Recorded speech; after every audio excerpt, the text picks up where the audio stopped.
Jumpstart with Jeff. If a dentist wants a customized scaling plan, what would be some of the layers that you would look at so we can give them something tangible here? The very first thing that has to happen is that most people don't have a true strategy. They don't have a 10,000-foot plan. They're implementing tactics, hygiene training, a new piece of equipment, a new software. Those are tactics that need to be aligned with a full comprehensive strategy. On top of that, people need to do a true deep dive. If you look at your business, like, so where are you going? What is it? What are the goods, the bads, the ugly? What's actually happening inside of your entire business from a P&L standpoint, from a recall standpoint, from every single standpoint needs to be diagnosed and treatment planned just like you would for a patient. And you need to have a overall 10,000-foot view. Where are we going? And so if you don't know where you're going, the quickest, most efficient way to get there, what's broken, how do we fix it? It's the same way of you basically opening someone's mouth and someone saying, hey, a crown's a good thing. And so you just put a crown in someone's mouth, whether they need it or not, you just go, hey, I heard crowns are good. Yeah. That's the same way as many people are running their practice. They're just trying the new technique, the new thing. Well, I mean, I know this is a healthy tooth, but let's put an implant in there. Right. And that sounds so foolish when I say it, but for people like me, MBA types, what you're doing is just as foolish as well by just implementing tactics without any strategy of where or why we're doing what we're doing. And so what I would start with is I need someone to rip this thing apart. Tell me, just like you do with a patient. Yes. I need them to do a complete review of everything that's going on. And then I need to create a game plan. It's so interesting that that's exactly what you do as dentist, but you don't do it for your business. Don't do it for your business. Yeah. So, a couple of things that I'm hearing in there, and you can, I might even add a couple of things to that is like looking at, kind of like your life constraints first. Like, what do you refuse to sacrifice and what do you want? Looking at the stage of your business and not your ego, your true reality. Right. And then what you said with the bottlenecking audit, right? Like what actually is breaking inside of your business? And then looking at having some type of scoreboards or, your cadence, your weekly truth or whatever that is, not just relying on Sally at the front to say, yeah, hey, I think your implant ad's working really well. We've had a few calls, but we don't know any numbers on it. And we're making decisions based on that.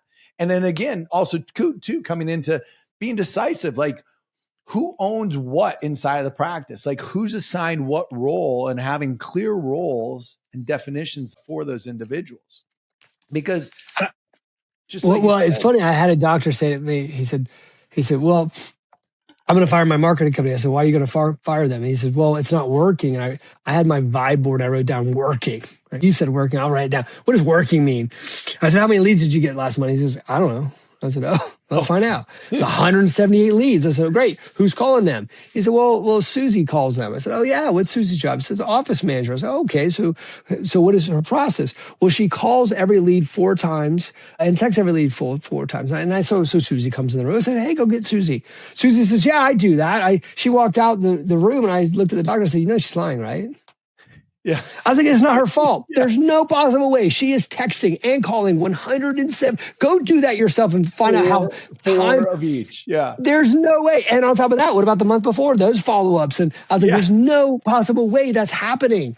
And join the Limitless 90-day intensive to get 25 plus years of proven real-life results, all distilled into an unmatched experience that helps you create limitless power in 12 weeks or less, so you can ultimately take your practice, marriage, and life beyond the next level quickly. Save yourself decades of guesswork and painful mistakes. Apply now at www.limitlessdentistacademy.com.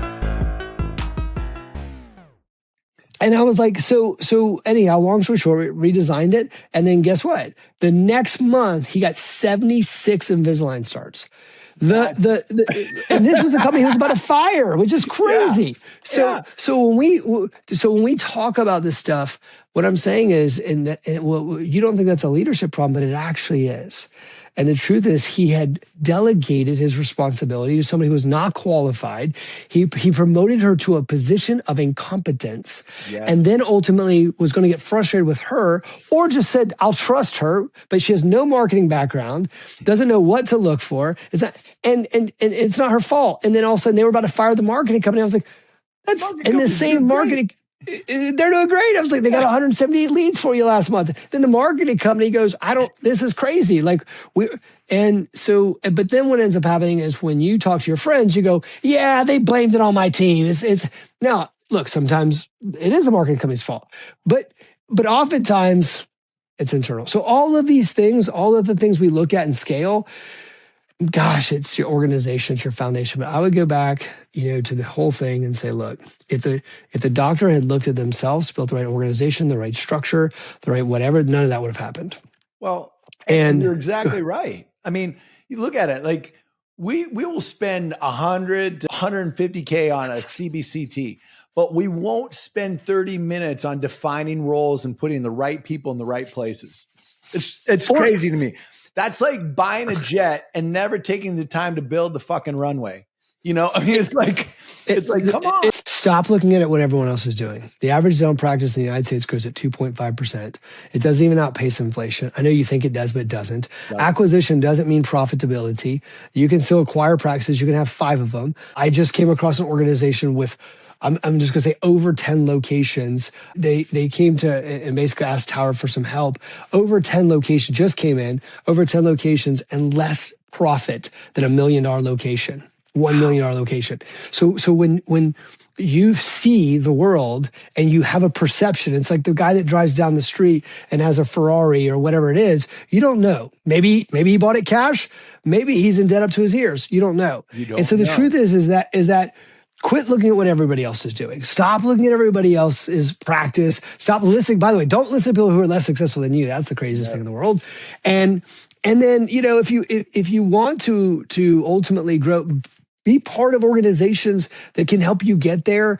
Take advice from people who have done it, and understand this is a process and it's a working process. And if you're willing to commit to a process, the reward is definitely there. But stop looking at everybody else. Just go build out a phenomenal organization. And I go back, start with you, and then build out a phenomenal organization. Work with a Tower. If it's not Tower, work with somebody else who can help you build out a very sophisticated, is the word I'll use, system. Most of the time, people want to use good and bad. And I always say it's not a good or bad thing. What do I mean by that? My consultant wasn't very good. I don't like those types of terms. Maybe they weren't sophisticated enough for where you're at. That's all. And so I talked to consultants once. I mean, there's a lot of limits. And I'm not saying, I'm not here to talk about anybody, but to say this is that wherever you are, whether it's a consultant, whether it's a financial advisor, whether it's a CPA, one of the great things that people do to scale is they look at their relationship and they take stock and they realize that they are going through levels of sophistication. As you go through levels of sophistication, the question is your advice growing at the same level as you, or are they faster than you? I.e., it might be worth taking advice from someone who's built $50 million plus organizations if you're trying to get there. It probably wouldn't make sense to take advice from someone who's never done it on what you should do, right? Yes. So you ask the right questions. And even if a consultant came to me and said, hey, what should I do? And you should say, well, let me ask you, what's the top organization you built? How successful is your average? These are great questions to ask for somebody. Even if someone's going to give you health and wealth and fitness advice, tell me about it's like the cardiologist who's overweight. It's like, I don't need to take health advice from you. So it's the person ultimately that, when you put people that are experts in their field, get to know them, but there's great people. One of the best things I ever heard was most people never become wealthy because they're too afraid that someone's going to take advantage of them. Yeah. And because advice is an investment but not all of it's going to turn out perfectly. Not every investment's going to turn out perfectly. And I've heard people come back and say, well, I don't get advice from other people because I got this one marketing company that burned me, or I got this person. Hey, that's investment in the world. Not every piece of equipment's paid off. Not everything you've ever done is paid off. But the truth is, if you make enough investments, what ends up happening is you rise and rise and rise and you take things. And so I would encourage people to invest in this. So one of the things I'm about to hire for my own life is an organic chef. I'm going to hire a chef here. Yes. I don't have the time, nor do I really want to go to Whole Foods and buy all the stuff. Whole Foods and clutter it up. And I'm not going to do that. I mean, I told myself I'm going to do it. I'm not going to do it. Right. So I see it long enough, say it's not going to happen. I'll just go hire a chef. I'm in Atlanta. I'll go hire a chef who will come to my house, make all these meals, and I'll cut him a check. Perfect. You have to invest inside the people and the relationships that can help you ultimately do that. I completely agree, man. And that's good. And what a better use of your time. Now, unless you just loved preparing meals and you wanted to be like a little chef on the side, then that's cool. But listen, you've got a lot better things that you can be doing with your time. It's like, are you mowing your own lawn? I don't think so. It's like one of those things. It's like, how am I utilizing my time to be the most efficient and most effective, as well as enjoying the things that I do love to do? Like, what am I doing for myself? What am I doing with my wife and my kids? Those are the areas where I want to take and pour the extra time into.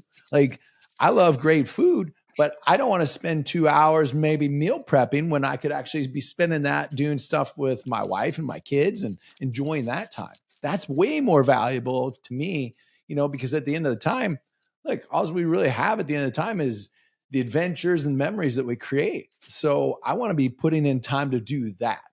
That's what creates legacy for me, when I look at that from that perspective. Eric, I'm going to go. We're going to jump into kind of our lightning round here. So just fast answers, no overthinking. I'm going to hit you with a couple of questions here, and then we'll get everything wrapped up because this has just been amazing. But let's do this. What's one scaling myth that most dentists believe? I got to be quick on these, right? Yeah, I like. That you can do it all yourself. Perfect. What's one leadership behavior that you would say would kill culture? Arrogance. Ooh, I like that one too, for sure. What's the most underrated KPI? Average lifetime value of a patient. Of a patient. Yes, because that's huge. And most don't look at that at all. What is the fastest way to lose a great team member? Because we talked a lot about team members today. Fastest way to lose them is ultimately betray your own ethics, betray their ethics. It's a core value violation. Core value violations are why people quit more than any other thing. Yes, be out of integrity. Yep. What does freedom actually look like? An organization that literally runs without you. And the idea that people think that that's not possible is crazy. I've had doctors who literally work from home and literally want their license to lapse because they don't even have to go to the office. An organization that runs without you is the greatest form of success in business. Beautiful. Great answers, man. So as you guys can see, scaling is not just growth. A lot of it is alignment. A lot of it comes from leadership. There is science to the system, but the art is the leadership. And the customized plan is the bridge. And I think that's one of the beautiful things that when I got to spend time with Eric and Tower Leadership at Impact Summit and got to see some of the things behind the scenes, that's what was so amazing to me, is the fact that they really look at creating a customized plan. And that is the bridge. I think that is the bridge between the science and the art. And that's what allows it not to be cookie cutter. That's what allows it not to be template.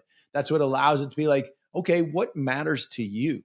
And, because at the end of the day, like I said, if scaling ends with you doing everything, you just built a bigger hamster wheel and nobody wants that, And, I mean, look, Eric, I appreciate you, man, being on here. You dropped tons of great bombs today, and just kudos to you. I'm excited about what you've built already. I'm excited about what you're continuing to build. You're impacting tons of individuals, not just dentists, team members, and impacting all their lives, as well as the patients that they have the opportunity to treat. And you're allowing people, I think, to sometimes dream bigger than what they thought was possible at a lot faster pace. So my hat's off to you, brother. I appreciate you being on here. So thank you so much. Thank you for having me. I appreciate this. What is the best way that people can reach you, Eric? The best way to do is call Tower Leadership directly, or just send a message to info@towerleadership.com. The truth is that we have an amazing team that's ready to reach you. If you go to our website, you can schedule a meeting. If ultimately you send an email to info@towerleadership, call Tower Leadership directly. The truth is no one's going to oversell you. The truth is, most people don't know this. We actually turn down more people than we accept. So no one's going to try to oversell you, but they will have a conversation, and that conversation's insight might be the one thing you need. Even if we don't end up working together, the truth is you probably need someone just to have an honest conversation with you about what's going on. And I would start off with a basic conversation and then see where it goes from there. And you can find them at Tower Leadership on Instagram.com as well, or not .com, but at Tower Leadership on Instagram as well. Eric, thanks again for being here. Much appreciation. Thank you for dropping some huge value today. Until next time, take care. Thanks for listening to the show. If this podcast episode resonated with you, make sure to reach out and send me a direct message on Instagram at Dr. Jeff Buske. That's dr.jeffbuske. Look forward to chatting with you. Till next time.